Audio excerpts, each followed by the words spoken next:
No big garden? Don't rule out gourds and melons yet. Some vines really do need serious room. Others simply need a better direction.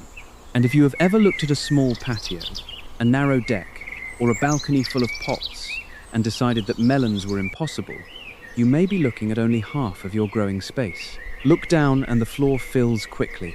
A tomato pot takes one corner. Peppers line the sunny edge. Herbs crowd the railing. Suddenly there is nowhere left to put a sprawling vine. But now look up. The air above those containers is often completely empty. That unused vertical space can become part of the garden, provided the vine, the container, and the support are matched to one another. This does not mean every melon belongs in a pot. It does not mean a thin decorative trellis can carry a heavy crop. And it definitely does not mean you can squeeze a huge, vigorous vine into a tiny container and expect the plant to forget what it is. A trellis saves floor space. It does not erase the needs of the plant. That is the difference we are going to follow through 18 choices. Some carry light fruit and are easy to redirect. Some race across a trellis so quickly that the real job is controlling them early. Some look perfectly healthy until flowering begins and the harvest never seems to follow. And a few can give you the real experience of growing a sweet melon or a small watermelon beside a patio chair, as long as you choose the fruit size before you build the system around it. The first decision is not color, sweetness, or which seed packet has the prettiest picture. The first decision is how the plant uses space. A bushy plant stays closer to its container. A climbing vine may leave the pot and occupy 6 or 8 feet of support above it. A plant with small fruit asks much less from a simple trellis than a plant carrying several heavy fruits. And in a container, all of that growth is still connected to one limited root zone. That is why the pot matters before the first tendril ever reaches for a support. The roots need enough volume to hold moisture and nutrients without swinging from soaked to bone dry every few hours on a hot day. The container needs drainage. The support should be in place early, not after the vine is already tangled around the chair, the railing, and 3 neighboring plants. You can see the logic with a young vine. At first, it looks harmless. One stem leans over the rim, a second leaf opens, then a tendril reaches. In a time lapse, the movement becomes obvious. The tendril circles, catches the mesh, tightens, and the growing tip shifts upward. New leaves open above the rim of the pot. A bare section of trellis slowly disappears behind green growth. The foliage increases dramatically. The floor space does not. But here is where container growers often make the first bad assumption. They see one vine climb and conclude that any vine can be made compact if the trellis is tall enough. That is not how this works.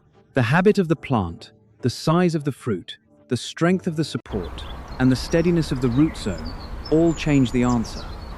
So as we move through these 18 plants, do not ask only, can it grow in a container? Ask a better question. Does this plant make sense in my container, with my support, in the space I actually have? The easiest place to see that difference is with vines that carry lighter fruit. They let you learn the vertical habit before the structure itself becomes part of the problem. Cucamelon is a useful place to start, even though the name can be misleading. It is not a miniature watermelon. The tiny fruits look like watermelons from a distance, but the plant behaves much more like a delicate climbing cucurbit with small, light fruit. For a gardener who is nervous about hanging weight on a balcony trellis, that light fruit is part of the appeal. The vine still wants somewhere to go. Give it fine mesh, netting, or another support its tendrils can catch, and begin guiding the first stems while they are young and flexible. The mistake is waiting until the plant has woven itself through nearby herbs, and then trying to pull everything apart. Early direction is gentle. Late untangling is damage control. Because the fruit stays small, the trellis is not being asked to hold a melon that grows heavier every week. Harvest is also simple. Pick the fruits while they are firm and fresh for the crisp, tart bite people grow cucamelons for. The lesson here is not that tiny fruit means zero maintenance. It is that fruit weight changes the kind of structure you need. Now, compare that with a bush cucumber. Yes, cucumber is not what most Americans picture when they hear the word melon or gourd. But in a small cucurbit garden, it teaches an important lesson. Sometimes the smartest small space plant need to travel very far at all. Bush types keep more of their growth close to the container. That can make sense beside a low railing or in a corner where a tall trellis would block light from the rest of the garden. A broad container helps the plant sit more securely, and consistent moisture matters because cucumbers can react quickly when a small root zone repeatedly dries hard and then gets flooded. Do not confuse compact growth with a tiny root system. That is a common container mistake. The top of the plant looks manageable, so the gardener reaches for a decorative pot that is easy to move. A few warm afternoons later, the leaves wilt, the potting mix dries too quickly, and the plant spends more time recovering from stress than growing clean fruit. A compact pickling cucumber gives us a slightly different reason to use small space well. The value is not a giant, mature fruit. The value is frequent harvest while the cucumbers are still young and crisp. That changes the rhythm of care.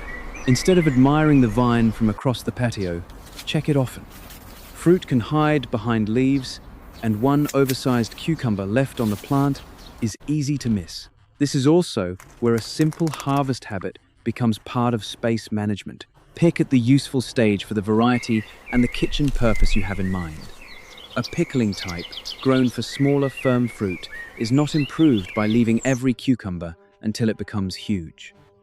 Regular picking keeps you engaged with the vine, lets you notice pests or drying soil earlier, and prevents the trellis from becoming a storage rack for forgotten fruit. Small-fruited, compact cucumber types make the same point from another angle. The fruits place less weight on a light support, but the vine still needs air, light, water, and a clear root. If several stems are growing into the same tight pocket, do not automatically start cutting every tip. First ask whether the problem is simply direction. One young stem may only need to be moved to an empty section of mesh. Pruning and pinching are tools, not rules. On some vigorous vines, selective pinching can help manage growth or encourage branching at a useful point. On others, aggressive cutting removes productive growth and creates more stress than it solves. The small space gardener's goal is not to keep every plant short. The goal is to keep the growth organized enough that light reaches the leaves, air can move, and you can still see what the plant is doing. Watch the tendrils in a time lapse, and the reason for early training becomes obvious. A tendril reaches into empty space. If it finds the trellis, the vine turns upward. If it finds a tomato cage, a hose, or the stem of the plant next door, it uses that instead. The plant is not being difficult. It is simply using the first support it touches. That means the best time to decide the direction of a climbing crop is before the vine has filled half the trellis. Place the support first. Set the container where the mature leaves will not shade every sun-loving pot behind it.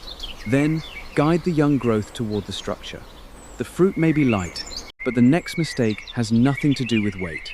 It happens when warm season vines accelerate and the gardener waits too long to tell them where to go. That is where bitter melon, luffa, and the true gourds make the small space idea much more dramatic.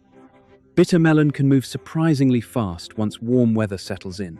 A young plant may spend its early days looking modest, then begin sending out searching growth that wants to climb, cross, and wrap around anything nearby. In a large garden, you can give that habit room. In a container garden, you need to give it a root. A vertical trellis turns that vigorous growth into an advantage. Train the main direction early, spread new growth across open sections of support, and keep access to the lower part of the plant so you can water and inspect it.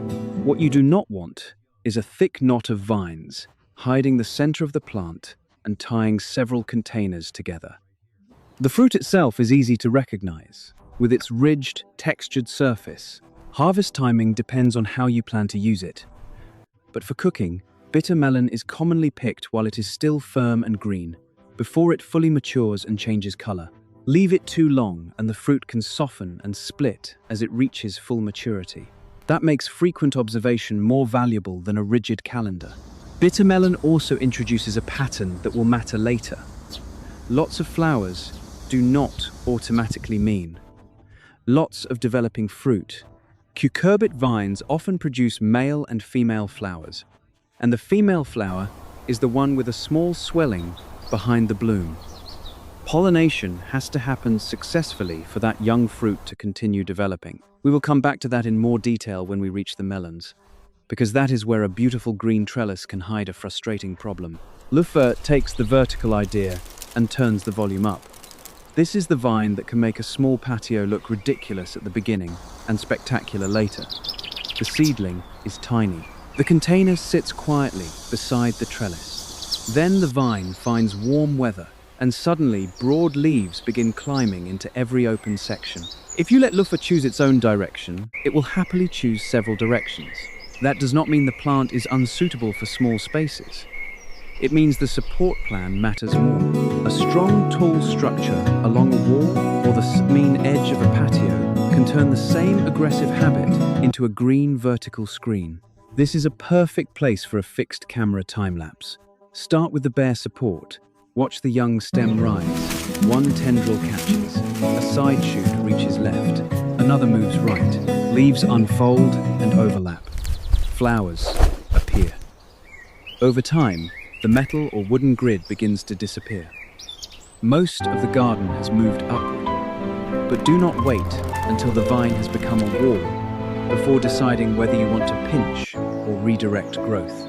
If a shoot is heading into the neighbor's space or wrapping around a plant you need to keep separate, move it while it is young. If the vine is excessively vigorous and you need to manage branching, selective pinching may be useful. The key word is selective.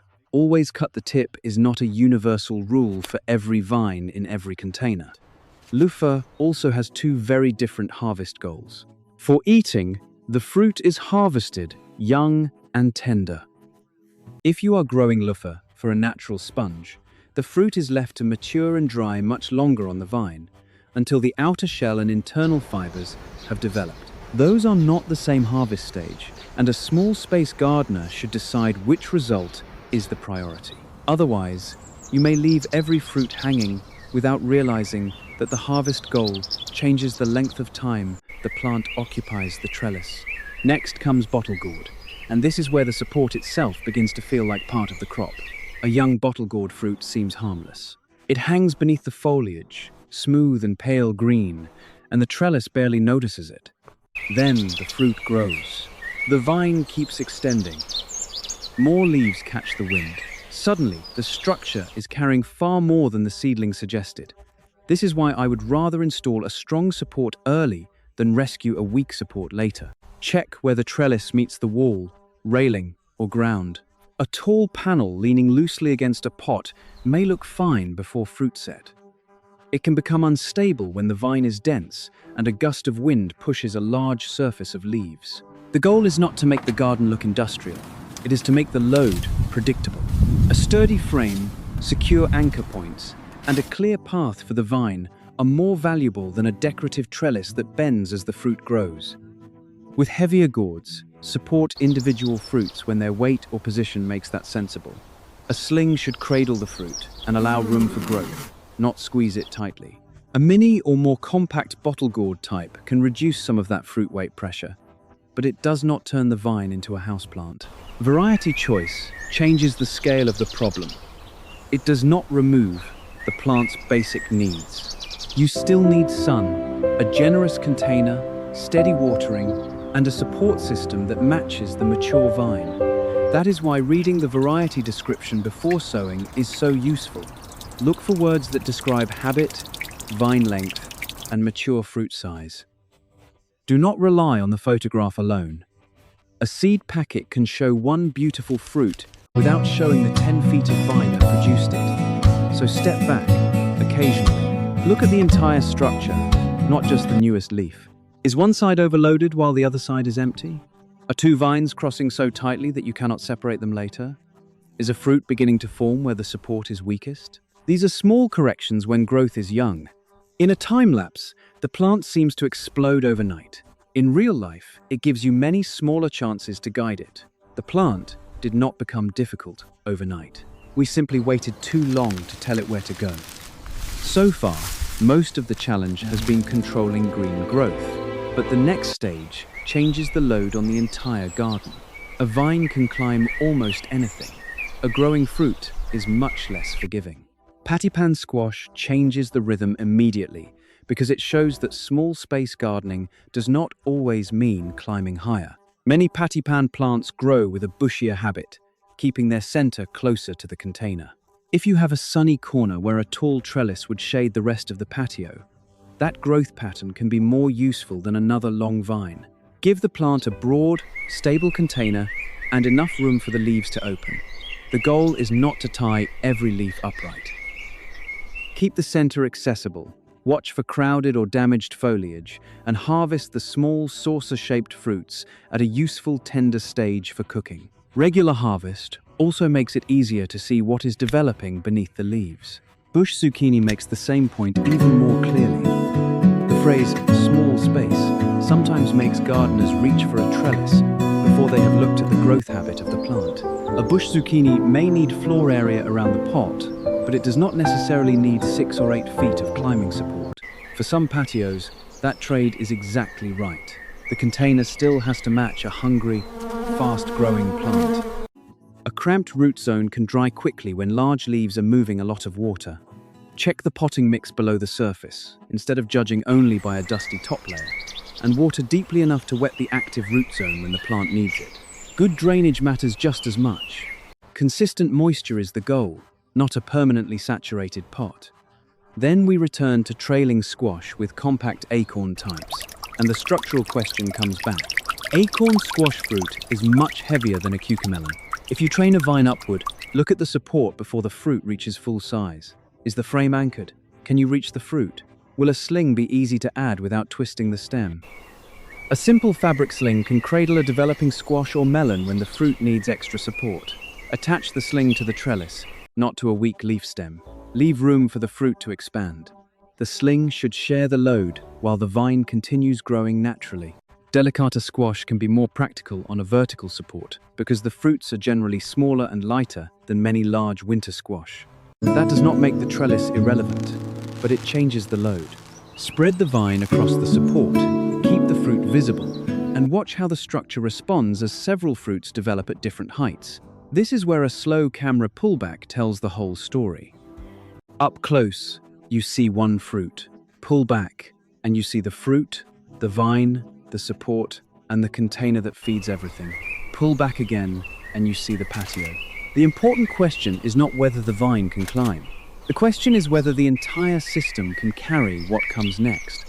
And just when the structure looks right, the garden can fool you with the healthiest looking failure in the entire video. The trellis is green. Leaves are full, flowers open in the morning. From a few feet away, it looks like success, but a green wall is not the same thing as a productive garden. A dwarf cantaloupe type is a good place to expose that difference. The vine may look healthy enough to photograph. It may cover the support with green leaves and produce flower after flower. Yet the number of fruits that continue developing can stay frustratingly low. Before adding more fertilizer, look closely at the flowers. Cucurbits usually produce separate male and female flowers on the same plant. A female flower has a small swelling behind the petals that already resembles a miniature fruit. The male flower does not. Pollen needs to move from a male flower to a receptive female flower for successful fruit set. In an active garden, bees and other pollinators may do that work without much help. Watch the flowers in the morning. Are pollinators actually visiting them? Are female flowers opening when activity is low? Is the garden on a high balcony, behind screening, or in a place where pollinator traffic is limited? Those observations tell you more than simply counting blossoms. When pollination is poor, a female flower can open, close, and leave behind a tiny fruit that stops growing. It may yellow, soften, or eventually drop. That is easy to misread as a fertilizer problem. The gardener sees the failed fruit, reaches for more feed, and the vine responds with even more green growth while the original issue remains. Hand pollination can be useful when natural pollination is unreliable. The process is simple. Collect fresh pollen from a male flower and transfer it gently to the center of a receptive female flower. You can use the male flower itself or a small, soft brush. The goal is not to perform this on every blossom forever. It is a practical backup when the garden is not getting enough pollinator visits. Now watch what happens after the flower closes. The flower itself is brief. The decision the plant makes afterward is much easier to see. A successfully developing fruit begins to enlarge. In a time lapse, the change is obvious. The small swelling holds, expands, and gradually becomes a real melon. But pollination is only one thing to inspect. Heat stress, severe water swings, root stress, disease, and the overall condition of the plant can also affect fruit development. That is why I do not like one-answer gardening advice. No fruit, add fertilizer is too simple.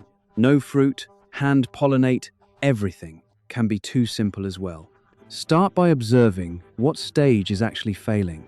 Minnesota midget is especially interesting for a small space melon garden because it is known for relatively compact vines and small cantaloupe-type fruits. The smaller scale makes it easier to imagine beside a patio rather than across a large melon patch. But the same flower biology still matters. Once you understand male and female flowers, you do not need another 5-minute lesson on every vine. You simply check the same sequence. Are female flowers appearing? Are pollinators visiting? Do the tiny fruits begin to enlarge after flowering? If the answer is yes, the next problem moves below the trellis. And this is the mid-season trap. A gardener solves the space problem. The vine is trained, the flowers are pollinated, fruit has set. It feels as though the hard part is over. Then a hot stretch arrives. The container dries faster than expected. The leaves look tired in the afternoon. The gardener waters heavily. The plant recovers. And then the pot is allowed to dry hard again. The vine still looks green enough from a distance, so the repeated swing is easy to ignore. Container soil can change much faster than garden soil because the root zone is limited and exposed to heat from the air around the pot. A dark container in full summer sun may warm and dry quickly. A large vine with broad leaves can use water rapidly. When fruit is developing, inconsistent moisture becomes one more stress the plant has to manage. This does not mean keeping the pot constantly soaked. Saturated roots create a different problem. It means learning how quickly your specific container dries and watering thoroughly when the plant needs it, rather than giving random shallow splashes that wet only the top inch. Push a finger into the mix, lift a smaller container when practical, observe how the pot drains, and notice how the leaves behave at the same time each day. A brief midday droop during intense heat is not always the same as a plant that enters the morning already wilted in dry soil. Context matters. A light mulch layer can help slow moisture loss from the surface, especially in exposed containers, but it does not replace checking the pot. The size and material of the container, the potting mix, wind, sun, plant size, and temperature all affect how quickly the root zone changes. The trellis was full, the flowers were everywhere, but the number of developing fruits barely changed. That was the first warning. Now we have fruit. The next challenge is keeping the root zone steady long enough to finish it. And the sweet melons make that challenge much easier to taste. A compact honeydew type brings attention back to the root zone because sweet fruit takes time to finish. The vine may already be exactly where you want it. The fruit may be hanging cleanly from the support. The next temptation is to focus only on what is happening above the pot. Follow the vine down. Look at the container. Look at the soil surface. Look at where water enters and where it drains. A melon plant cannot use a beautiful trellis to compensate for a root zone that repeatedly swings between extremes. Water deeply enough to moisten the root area when irrigation is needed, and then let the container drain. A saucer full of stagnant water under a pot is not a substitute for consistent moisture. Neither is a quick splash every time the top surface looks dusty. The useful pattern depends on the weather and the container, so the gardener has to observe rather than follow a rigid clock. This is where large containers earn their space. More potting mix does not make watering unnecessary, but it gives the root zone more buffer. A tiny pot can go from comfortable to severely dry very quickly on a hot, windy day. A larger container changes more gradually and gives you a better chance to keep conditions steady. Fruit load matters too. A compact plant covered with young fruit can look exciting, but every fruit is part of the demand on the plant. If the vine is weak, badly stressed, or growing in a marginal root volume, more fruit is not automatically better. The goal is mature, usable fruit, not the highest number of tiny beginnings. A compact cantaloupe or small muskmelon selection adds another lesson. Harvest signs are specific to the type of melon. Gardeners often hear one trick and apply it to everything.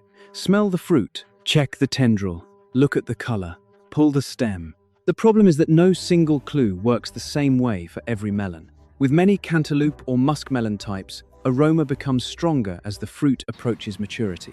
The background color of the rind may change, and some slip-type melons loosen from the stem as they ripen. That natural separation can be a useful clue for the varieties that develop a full slip. But a honeydew does not behave exactly like a cantaloupe.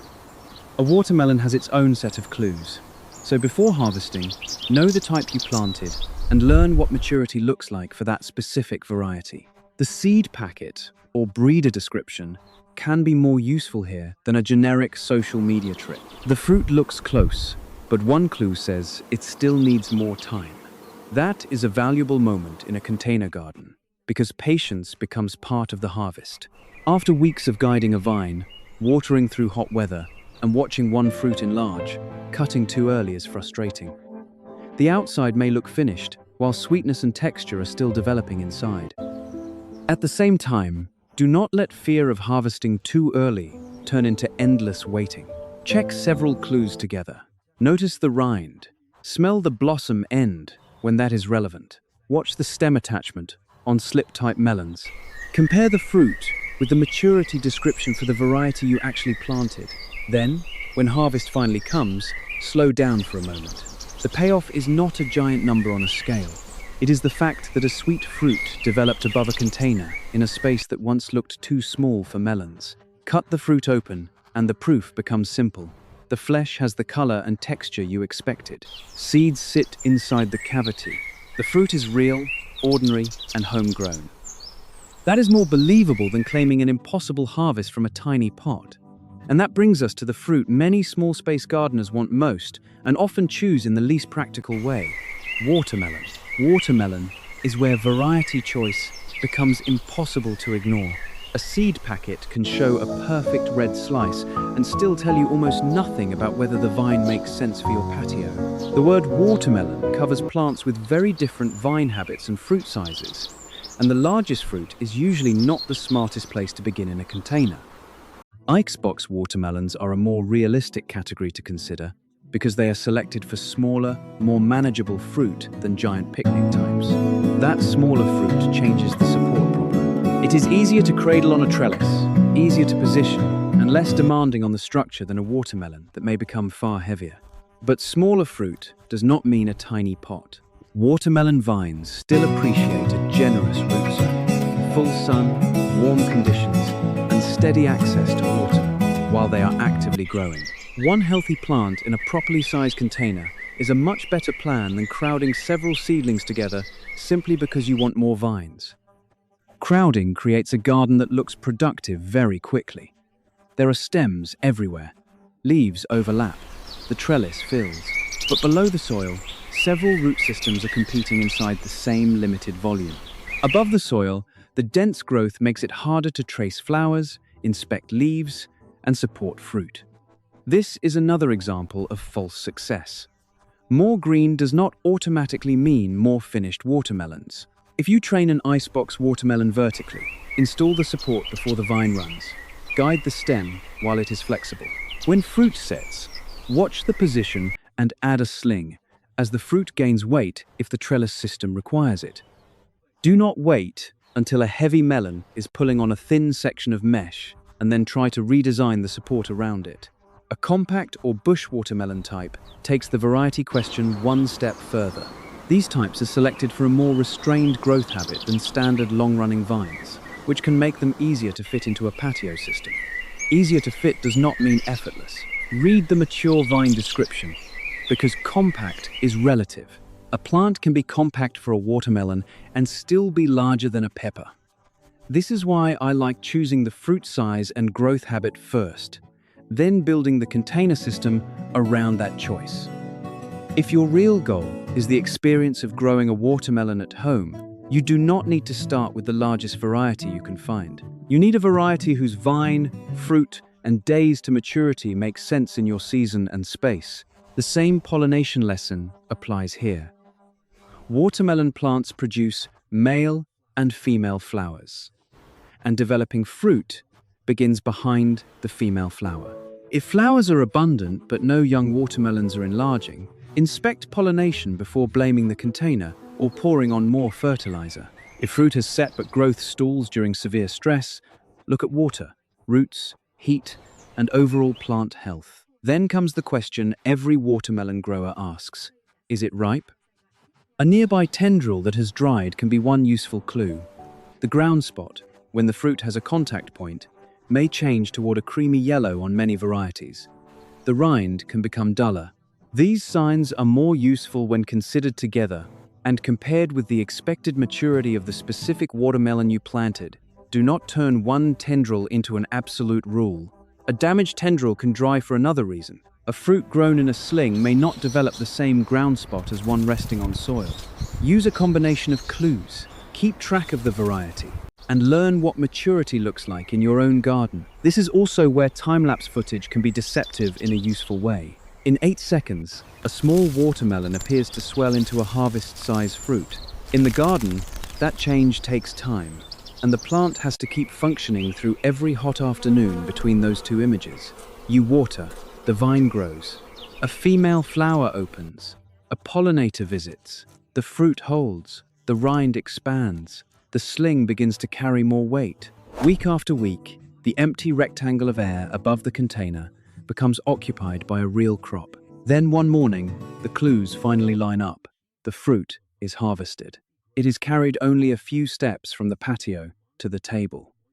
The knife opens the rind, and the red or yellow flesh inside is the final proof that the system worked for that plant in that space. The biggest watermelon is not the most impressive choice if the vine never has the root space or support to finish it. A smaller fruit that reaches maturity can be the far better small space harvest. So after 18 choices, the best plant is surprisingly easy to narrow down. You do not need to remember every detail. You only need to identify the problem your garden is most likely to have. If your space is truly tiny, begin with the lightest fruit and the growth habit you can control. Cucamelon and other small-fruited climbing cucurbits let you use vertical space without asking a light trellis to carry large melons. A bush cucumber or another compact bush type may make even more sense when you have no room for a tall support. If you have a narrow patio with a sunny wall or a strong vertical panel, vigorous vines become possible, but only if you are willing to direct them early. Bitter melon can turn open support into productive green growth. Luffa can fill a tall trellis and give you two very different harvest goals.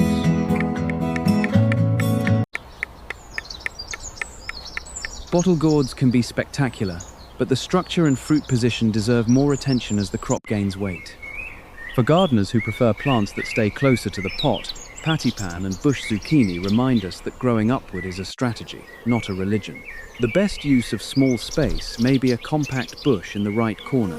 Do not build a 6-foot trellis for a plant whose useful habit is staying relatively close to the container. If you already have a stronger structure and want winter squash, smaller fruited types such as delicata or compact acorn selections can make vertical management more practical. Watch the load, spread the vines, and support fruit when its weight and position call for it.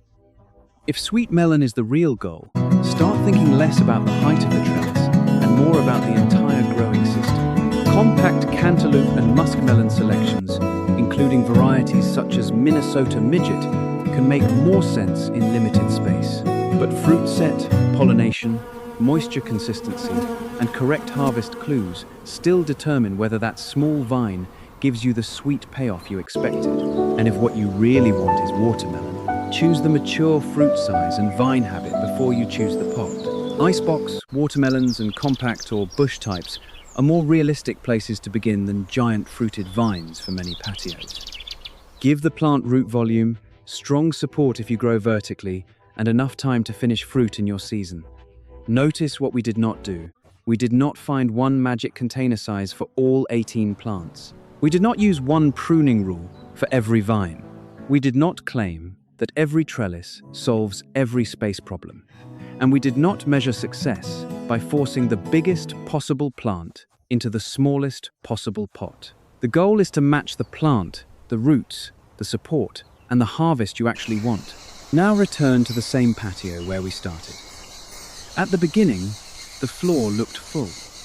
There were containers along the edge and almost nowhere for a melon vine to sprawl.